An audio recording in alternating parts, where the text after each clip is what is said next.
3,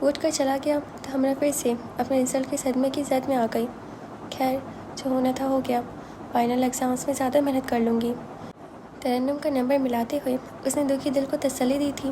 پہلے تو اسے وجدان سے گپے لگانے میں خوب جھاڑا۔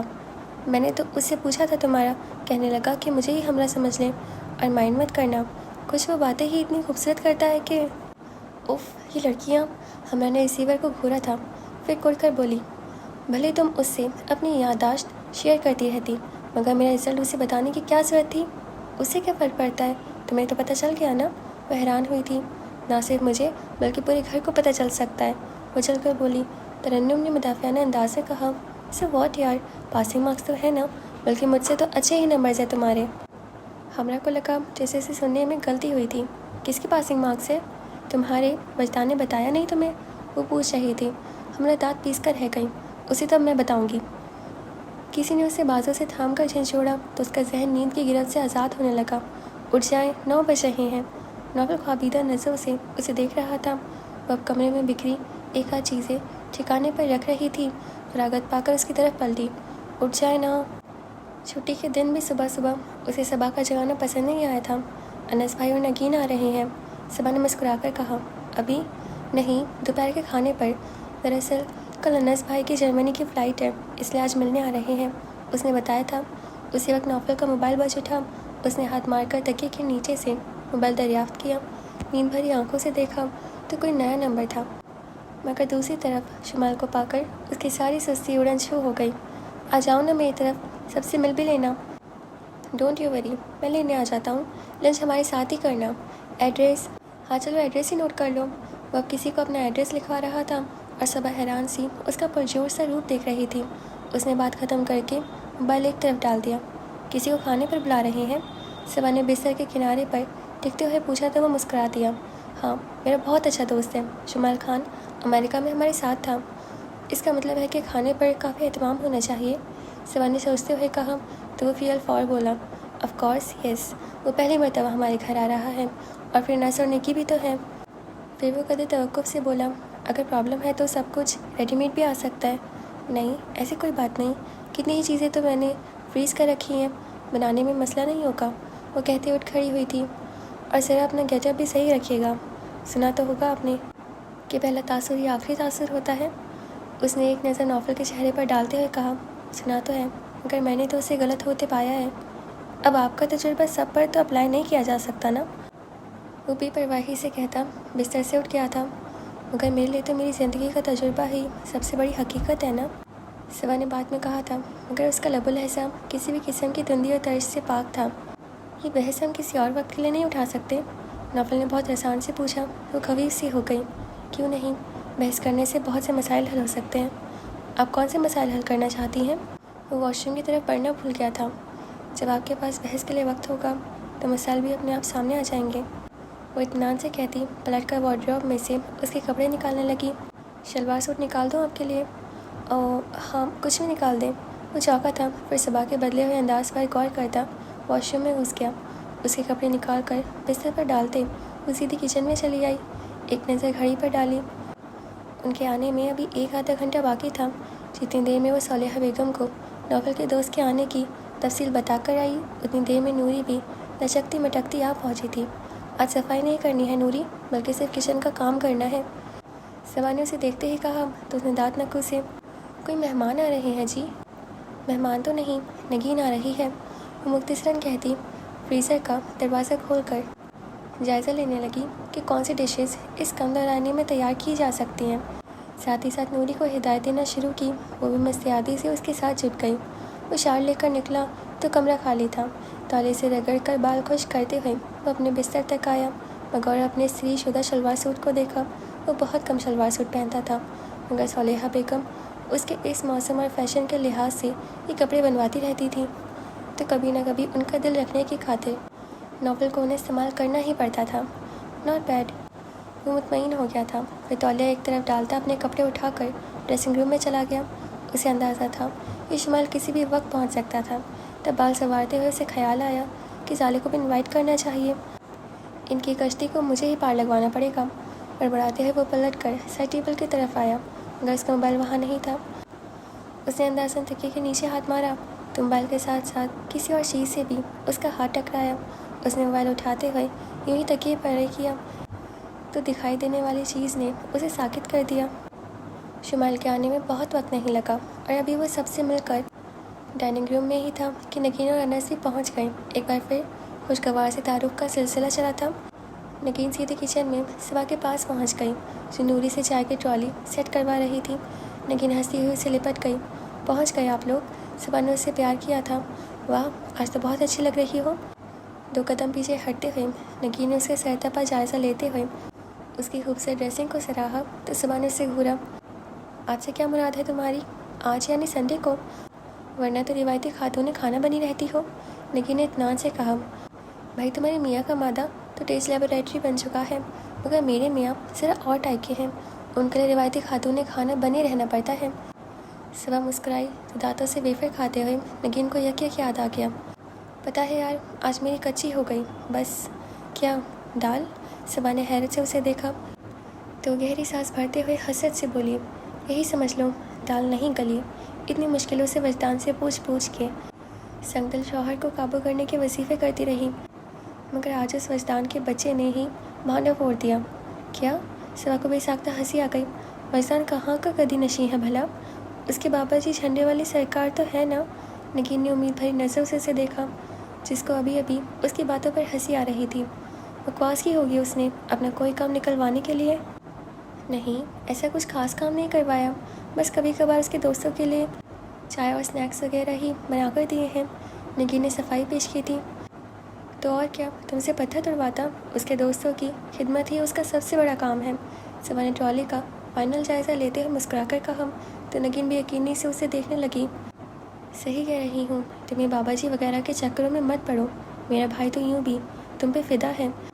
صبا نے اسے چھیڑا تو کب سے ان کی باتیں سنتی نوری نے بڑی پر یقین انداز میں کہا، نا جی، یہ بابے بڑے کرما والے ہوتے ہیں۔ ادھر میری نانی کے گاؤں میں بھی ایک بابے کی جھگی تھی، وہ بھی لوگوں کے لیے دم ورد کیا کرتا تھا۔ تو اب نہیں کرتا؟ نگین نے پوچھا تو افسوس بھری آہ بھرتے ہوئے بولی، نا جی، ایک رات اپنی جھگی میں کسی کے لیے عمل کرتے ہوئے جل کے مر گیا۔ شاباش، صبا نے اسے گھورا تھا۔ یہ کیسا عمل تھا بھائی؟ بی بی جی، بڑے جلال عمل بھی ہوتے ہیں، وہ بڑی مدبرانہ انداز میں بولی تو صبا نے اسے ڈانٹ دیا۔ اچھا بس ابھی کچن سمیٹو۔ ہے شکر ہے میں نے ایسا کچھ جلالی عمل نہیں کر ڈالا۔ نگین نے جھرجھری لی تھی۔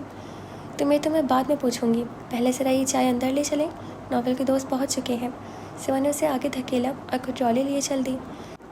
صحیح خان پٹھان ہے شمائل بھیا، حالانکہ اردو بولتے ہیں، پھر بھی لب و لہجہ ہم سے الگ ہے اور خوبصورت بھی۔ نگین اسے بتا رہی تھی۔ السلام علیکم، اس نے ڈرائنگ روم میں داخل ہوتے ہوئے سلام کیا تھا۔ یہ صبا ہے، میری مسز۔ ناول نے اس کا تعارف کروایا تھا۔ پختون روایت کا امین شمائل خان احتراماً اٹھ کر اس کے حال احوال دریافت کرنے لگا۔ صبا نے بھی بڑے خوشگوار انداز میں اس سے بات کی تھی۔ چائے کے دوران ناول نے پرانی یادیں چھیڑ دیں تو سبھی دلچسپی لینے پر مجبور ہو گئے۔ کھانے کا وقت آنے تک اپنی سادہ فطرت اور بے ساختگی سے شمائل ان سب کا پسندیدہ ہو چکا تھا۔ ابھی میں ظالے کو انوائٹ کرنے والا تھا، مگر پھر یہ سوچ کر ارادہ ملتوی کر دیا کہ وہ تمہاری بولتی بند کر دے گی۔ ناول اسے چھیڑ رہا تھا۔ سب کی مسکراہٹ پر وہ خفیف سا ہو گیا، مگر پھر اس نے جیسے صبا کو اپنی شکایت لگانا چاہی، مگر بھابھی اس کی بہت بنتی ہے ظالے کے ساتھ، بلکہ اس کی وجہ سے اتنی شے ملی ہوئی تھی، ہمیں چٹکی میں اڑاتی تھی۔ بھائی کچھ بھی کہو، ظالے بہت اچھی بچی ہے، ملنسار اور ٹھنڈی طبیعت کی مالک ہے۔ صالحہ بیگم اپنی پرامن طبیعت کے ہاتھوں مجبور تھیں، فوراً بولی، ٹھنڈی طبیعت؟ شمائل نے جس طرح ناول کی طرف دیکھا تھا اس پر ناول کو ہنسی آ گئی۔ صبا نے ہمیشہ کی طرح بہترین کھانا بنایا تھا جس کی شمائل نے کھلے دل سے تعریف کی تھی۔ اس دوستانہ گھریلو محفل میں وہ اپنی شرمیلی طبیعت کے برعکس بہت اعتماد کے ساتھ گھل مل گیا تھا۔ یقین کرے ہوٹلنگ کر کے اب تو معدہ بھی بے حس ہو چکا ہے، مگر آج لگا کہ گھر کا کھایا ہے تو بیٹا اب یہاں بھی تمہارا اپنا گھر ہے، یہیں آ جایا کرو۔ صالحہ بیگم کا دل بے چین ہوا تھا۔ ضرور ماں جی، اب تو ضرور آیا کروں گا، وہ فوراً بولا تھا۔ اس کی یہ بے تکلفی ناول کو بہت پسند آئی تھی، ورنہ تو وہ ہمیشہ ناول کی آڑ ڈھونڈتا رہتا تھا۔ بھابھی، آپ کی منہ دکھائے کا تحفہ مجھ پر ادھار رہا، مجھے خواتین کے لیے گفٹ وغیرہ خریدنے کا تجربہ نہیں، اس لیے معذرت، مگر میں آپ کو آپ کی پسند کا گفٹ دلواؤں گا، کیوں ناول؟ وہ معذرت کرنے کے بعد نوفل کی تائید چاہ رہا تھا، وہ مسکرا دیا۔ بھائی یہ تمہاری بھابھی کا معاملہ ہے، لگتا ہے ماں جی کی ساری دعائیں تمہیں ہی لگ رہی ہیں یار۔ چلتے وقت وہ پرستش انداز میں نوفل سے بولا تو وہ ہنس دیا۔ ایسا کیا دیکھ لیا میرے پاس؟ بھابھی بہت نائس خاتون ہے، بات چیت میں بھی اور گھرداری میں بھی، سبھی لڑکیاں ایسی ہی ہوتی ہیں۔ نوفل نے اس کی بات اڑانے کی کوشش کی تھی۔ نہیں یار، دل کے ساتھ ساتھ گھر کو بسانے والی لڑکیاں بہت کم ہوتی ہیں، اور کچھ گھر میں گم ہو کر دل میں داخل ہونے کا راستہ کھو دیتی ہیں۔ وہ سنجیدہ تھا، مگر نوفل ابھی بھی غیر سنجیدہ تھا۔ اچھا، تمہیں کیسے پتہ چلا کہ وہ گھر کے ساتھ ساتھ میرے دل پہ راج کر رہی ہیں؟ وہ ہے ہی اتنی اچھی، کوئی عقل کا اندھا ہی ان کی ناقدری کرے گا۔ شمال کے اطمینان سے کہنے پر وہ اسے گھور کر رہ گیا تھا۔ اس کو رخصت کرنے کے بعد نوفل اندر چلا آیا۔ بھائی تو اپنی مصروفیات میں یوں گم ہوئے ہیں کہ ہماری یاد بھی نہیں آتی انہیں۔ نگین نے اسے دیکھتے ہی گلہ کیا تو وہ اس کے گلے میں بازو ڈالتا اس کے ساتھ ہی بیٹھ گیا۔ یاد تو انہیں کیا جاتا ہے جنہیں بھلا دیا جائے۔ اچھا بس، یہ ڈائلاگ اب بہت پڑ چکا ہے۔ وہ ناراض تھی۔ نوفل مسکرا دیا۔ اتنی مشکل سے تو تمہیں یہاں سے نکالا ہے، اب یوں ہی پیچھے پیچھے پھرتے رہیں؟ دیکھ رہی ہیں امی، بھائی تو بہنوں کے پیچھے ساری عمر پھرتے رہتے ہیں، اور ادھر ابھی سال بھی نہیں ہوا اور یہ اکتا گئے ہیں۔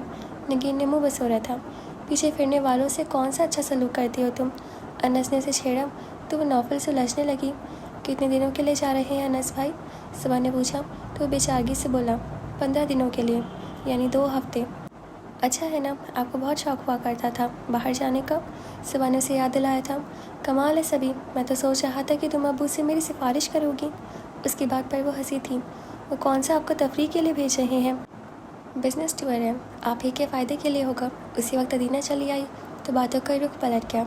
بھائی، کراس میرج میں سب سے بڑی خرابی یہی ہے، اب اگر صبا بہت زیادہ میکے نہیں چاہتی تو اس کی اپنی مرضی، مگر آپ نگین کو کس خوشی میں وہاں باندھے رکھتے ہیں۔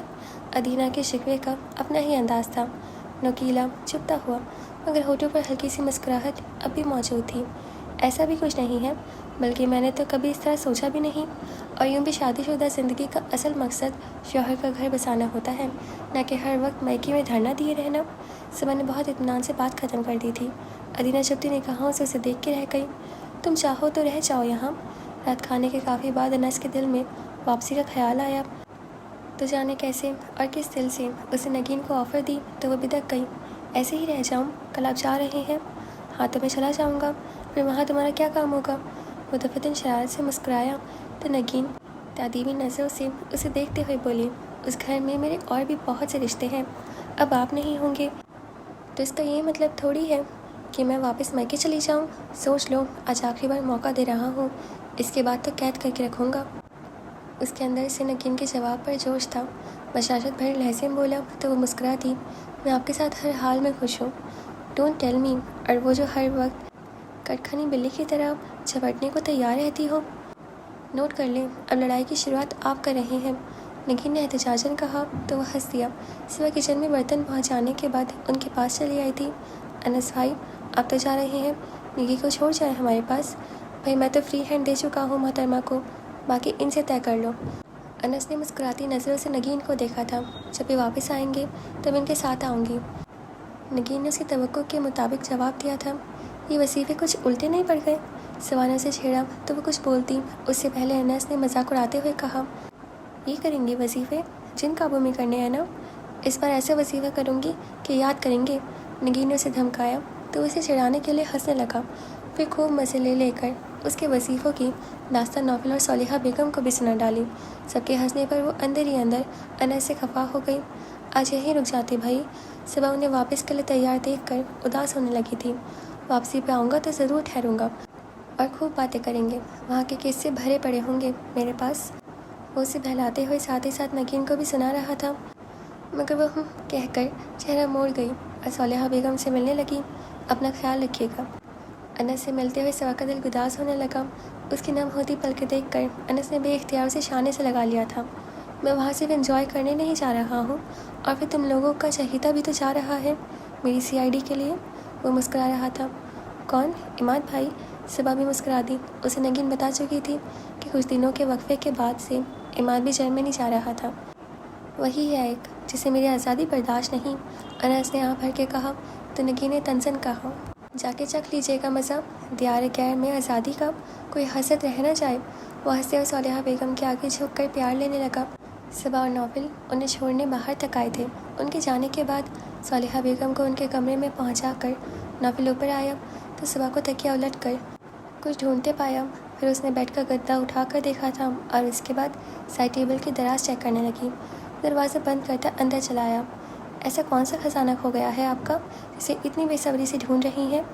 وہ انجان بننے کی ایکٹنگ کرتا کہہ رہا تھا۔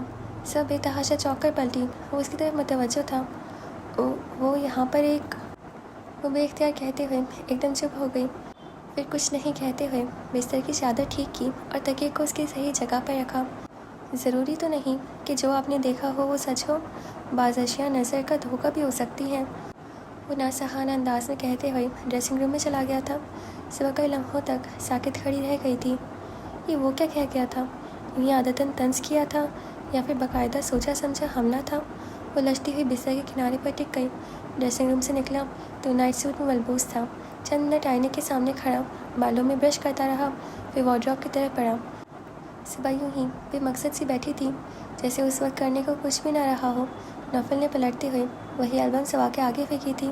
اسے ڈھونڈ رہی تھیں آپ؟ نیلے خوبصورت سے کور والی یہ وہی البم تھی جو صبا نے دیکھی تھی۔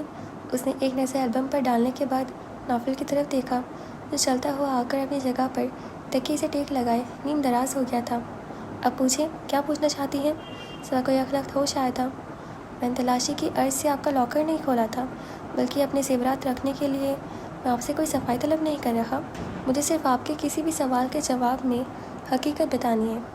وہ اس کی بات کاٹتے ہوئے تلخی سے بولا تو صبا نے وہی البم اٹھا کر اس کی جانب پھینک دی اور اسی کے سے انداز میں بولی، یہ البم بذات خود ایک سوال ہے۔ میرا نہیں خیال کہ مجھے آپ سے کچھ بھی پوچھنے کی ضرورت ہے۔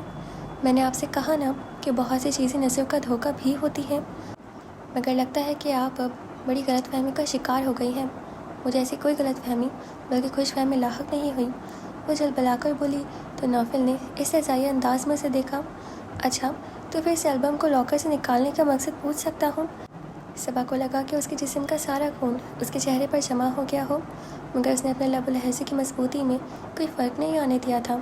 اس البم میں میری تصویریں ہیں اور میرا نہیں خیال کہ ان پر آپ کا کوئی حق بنتا ہے، اسی لیے میں نے یہ البم نکالی تھی۔ خوب، نوفل نے جیسے اس کی بات سے لطف لیا تھا۔ اچھا ریزن ہے کسی کے پرسنلز میں انٹرفیئر کرنے کا۔ میں آپ کے پرسنلز میں کب سے شمار ہونے لگی؟ وہ چٹک گئی تھی۔ ابھی نہیں مگر کبھی تو تھی، وہ نہایت اطمینان سے کہتا صبا کو مرنے کی حد تک حیران کر گیا۔ لہجہ بھر کے توقف کے بعد وہ دوبارہ گویا ہوا تھا۔ شکار کرنے کے لیے پہلے ہدف کا سامنا ہونا ضروری ہے، چاہے کسی بھی روپ میں ہو، بے شک چند تصویریں ہی ہوں۔ وہ نہ سمجھنے کی سی کیفیت میں نوفل کو دیکھ رہی تھی۔ ایسا ہی آپ پر مر مٹا ہوتا تو آج حالات کچھ اور ہی ہوتے۔